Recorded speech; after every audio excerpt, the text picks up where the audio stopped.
예, 오늘 특강에 대해서 잠시 제가 소개를 해드리고 특강 내용을 들어보고 바로 장관님을 모셔서 강의를 들어보도록 하겠습니다. 오늘 주제는요, 전통과 현대의 창조적 융화라는 주제고요.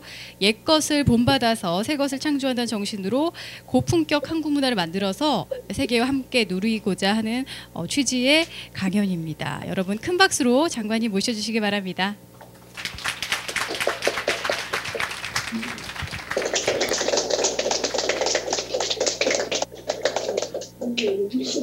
네, 여러분 반갑습니다. 네, 문화체육관광부 장관 최광식입니다. 특강하는데 왜 또 장관이 이렇게 나오나 이렇게 또 의아해하실 텐데, 제가 사실은 고려대학교 교수를 하고 지금 이제 휴직을 하고 공직에 이제 나와서 국립중앙박물관장, 문화재청장, 또 이번에 이제 문화체육관광부 장관 이렇게 하면서 이제 사실 며칠 안 있으면 이제 공직을 마치고 이제 고려대학교 교수로 다시 돌아갑니다. 그래서 오늘 여러분들한테 우리 한국 문화에 대한 이제 특강을 잘해야 학교로 잘 돌아갈 수 있을 것 같은데요. 지난번에는 그 이어령 장관님이 또 전 장관님이십니다만은 하셨는데,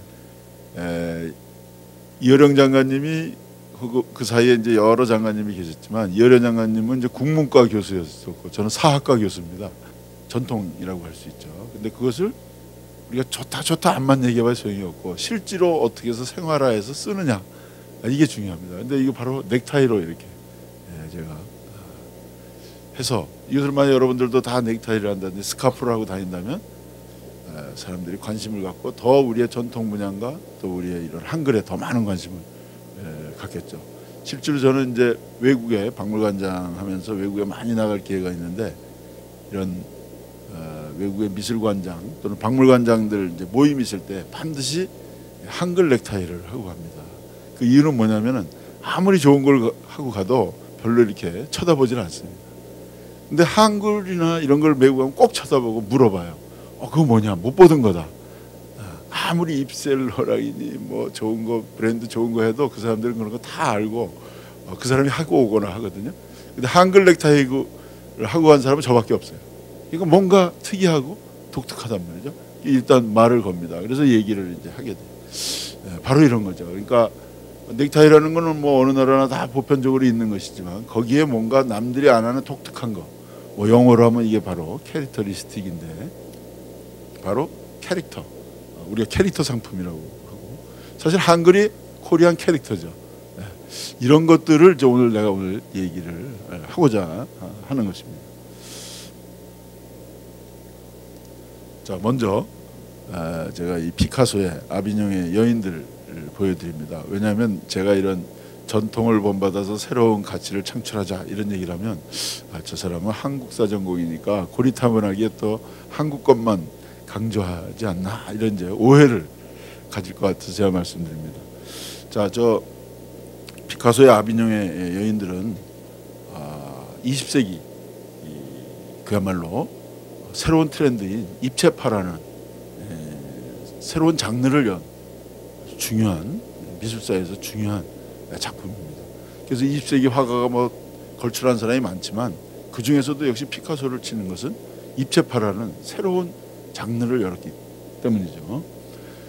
보면은 어떻게 보면 처음에 이 과거에 어떤 사람을 그릴 때 앞면, 옆면, 뒷면 어느 한쪽만을 그렸다면, 이것은 한 사람을 앞에서, 옆에서, 뒤에서 여러 각도에서 그린 겁니다. 그래서 과거에 그 어떤 한쪽 면만을 그림에 그린 익숙한 사람들은 사실 피카소의 이 그림을 보면 좀 해괴망측하다, 이렇게 이제 생각할 수 있습니다. 보세요.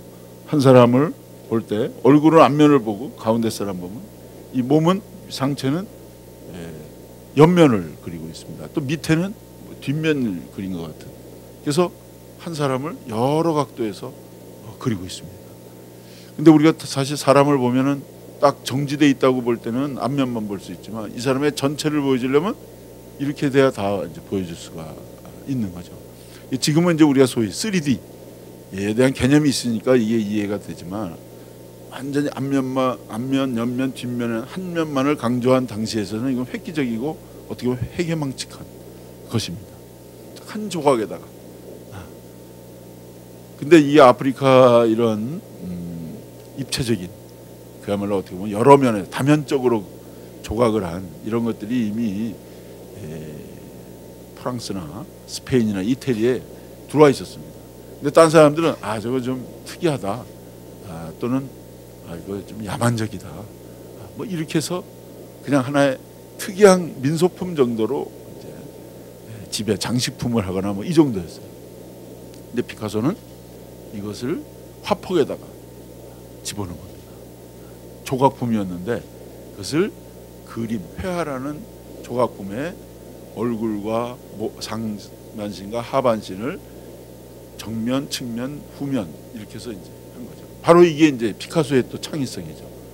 그럼 뭐 아프리카 사람들이 했는데 뭐 피카소는 창의적이지 않다, 이렇게 또 쉽게 생각할 수도 없는, 그것을 화폭에다가 자기 나름대로, 그래서 제가 이것도 바로 이게 벚꽃 창신이다 이런 겁니다. 있는 것을 거기서 모티브를 따서 자기가 하는 거기에다 새롭게 창조하는 것. 제가 오늘 말씀드려야 하는 주제가 바로 이런 것입니다. 이것은 포도 동자문 청자라는 그 청자, 이 주전자입니다만은 밑에 있는 걸 승반이라고 그럽니다. 우리 여러분들 박물관 가면은 아마 이 도자기는 봤지만 이 밑에 건 잘 못 보셨을 거예요. 왜? 이건 잘 남아 있는 게 없습니다. 이거는 완전히 풀 세트가 이제 남아 있는 건데요. 이 유물이 지금 용산에 있는 국립중앙박물관의 전신인 제실박물관, 그때는 대한제국이기 때문에 제실박물관입니다. 이 제실박물관 컬렉션 1호입니다. 1호. 근데 이 포도 동자문 청자 도자기 주전자입니다만은 이거는 왜 두냐면 만약에 물이 이렇게 흘러내릴 때 이걸 담아낼 수도 있고요. 또 하나는 물을 따뜻하게 할 때 여기다 이제 뜨거운 물을 보놓으면 이 안에 만약에 술을 만약 넣었다고 치면 이 술이 따뜻한 게 이제 하기도록 이것을 승반이라고 이렇게 얘기하는데요. 이 유물을 그 박물관, 그때 경복궁에 있을 때인데 와서 수십 차례 와서 그야말로 뚫어지라고 눈이 떨어지라고 본 화가가 있었습니다. 그리고 그 화가는 이 도자기에서 모티브를 따서 그림에 활용을 했습니다. 누굴 것 같아요? 특히 어린이의 이 모습을 화폭에 담았습니다.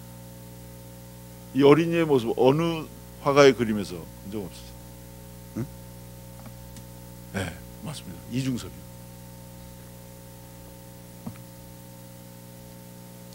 이 은박지에 어린이의 이런 천진난만한 모습, 까까머리 어린이들, 이 천진난만한 모습은 이중섭이 그러니까 전혀 없는 데서 한 게 아니고 바로 이 까까머리 어린애들 여기에서 모티브를 얻어서 그린 것입니다. 이중섭 그림 중에 은박지는 대개 이런 겁니다.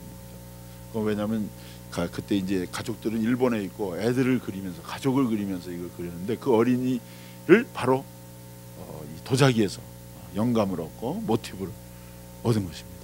이것은 제가 만든 얘기가 아니라 그 유명한 그 시인 구상 선생님 아시죠? 그 구상 선생님 글에 나옵니다. 이중섭이 저 박물관에 가서 수십 차례 가서 저걸 보더니 바로 저런 그림을 그렸다, 이렇게 이제 나와 있습니다. 자, 이것은 그 고구려 고분벽화입니다. 그 중에서도 강서대묘에 있는 현무도라고 이렇게 해요. 여러분들 그 고구려 고분벽화 뭐 많이 들어보셨고, 특히 현무도는 여러분들 학교 다닐 때 교과서에도 실려 있는, 그러니까 남아 있는 우리나라의 그 고구려 고분벽화가 한백이잖아요. 1500년 전의 그림. 이 1500년 전의 그림인데 이렇게 멋있게 그렸을 뿐만 아니라 그것이 1500년 지났는데도 이렇게 잘 남아 있다는 게 아주 놀랍습니다. 특히 이것은 보면 이 뒤에 화강암이에요. 화강암에다가 그대로 그린 겁니다. 이게 왜 어렵냐면 이제 고분벽화의 벽화가 두 가지가 있는데, 하나는 프레스코 화법이라고 있어요. 프레스코 화법은 이 벽에다가 회칠을 합니다. 회치를 하고 거기다 이제 회가 마르기 전에 이제 그리는 겁니다. 여러분들 쉽게 생각하면 성당에 가면 벽화 있잖아요. 그 성당에 있는 벽화들이 되게 프레스코 화법. 그래서 회치를 하고 이제 그립니다. 근데 이것은 돌에다 직접 그리는 겁니다. 이게 더 어렵습니다. 왜? 회치를 하면 거기 분놀림이 쉬운데 이것은 그냥 화강암에다 그리기 때문에 이게 잘 먹질 않아요. 그리고 먹어도 좀 있으면 이게 떨어지게 됩니다. 그럼 여기에 접착제를 또 사용을 해요.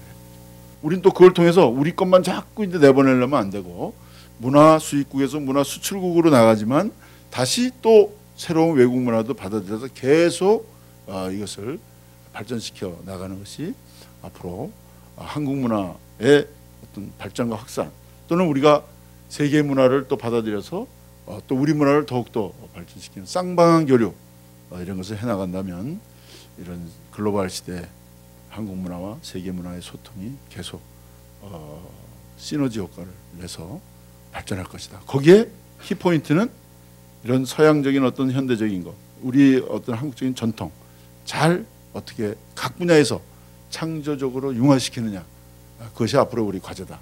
이렇게 말씀드리면서 마치겠습니다. 감사합니다. 네, 최광식 장관님의 강의 잘 들었습니다. 법고 창신의 정신, 옛것을 어떻게 잘 응용해서 새로운 것을 창조적으로 만들어내느냐 이런 내용에 대해서 좋은 강의 또 재밌고 유익한 시간 함께 주셨고요. 뭐 무엇보다도 고구려 시대에도 원더걸스가 있었다는 새로운 사실, 네, 그리고 고려 청자를 머리에도 쓸 수 있다는 또 새로운 사실, 뭐 이런 것들을 배울 수 있는 재밌고 유익한 시간이었는데요. 여기 계신 고려대, 이화여대, 경희대에서 오신 130여 분께서도 경청을 해주셨지만 지금 제 뒤에 있는 화면에 보시면요.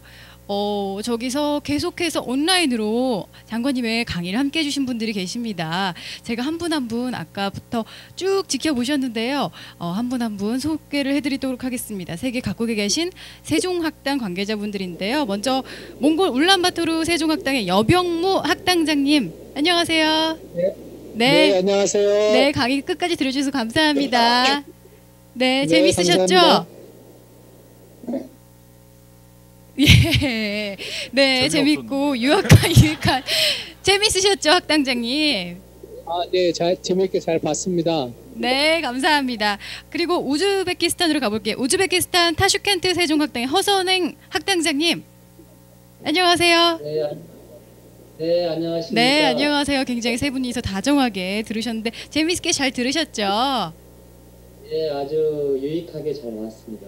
네, 네. 케냐로 가볼게요. 케냐 라이로비 세종학당 김웅수 학당장님. 네, 분위기만 봐도 굉장히 재밌게 보셨다는 걸 또 저희가 알 수가 있습니다. 안녕하세요. 예, 소리가 잘 안 들어오나 봐요. 네, 그렇습니다. 타지키스탄 두샨베 세종학당에서 최미희 학당장님. 안녕하세요. 안녕하세요. 네, 강의 잘 들으셨어요? 강의 잘 들으셨어요?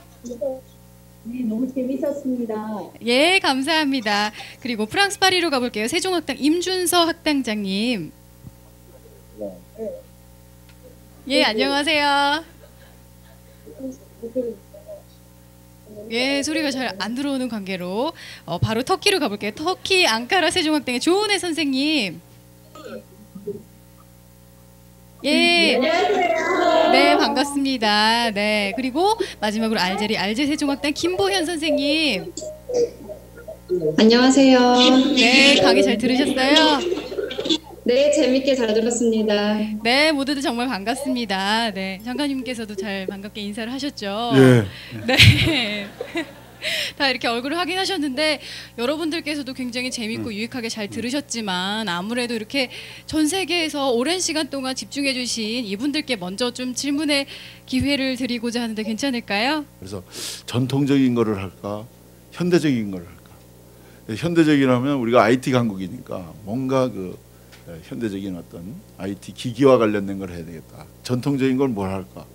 뭐 조각보를 할까? 예를 들어서 뭐 근데 조각보도 좋지만 또 뭐 나전 칠기를 할까? 막 이런 의견들이 있었어요. 그래서 결론은 전통과 현대를 융화시켰습니다. 갤럭시 탭으로 이렇게 했는데요. 이렇게만 하면 이게 뭐 현대적인 거죠. 근데 여기를 나전으로 이렇게 했습니다. 그리고 그분들의 이름을 여기다 새겨줬습니다. 오늘 제가 얘기하려는 거에 하나의 예라고 할 수가 있습니다. 감사합니다.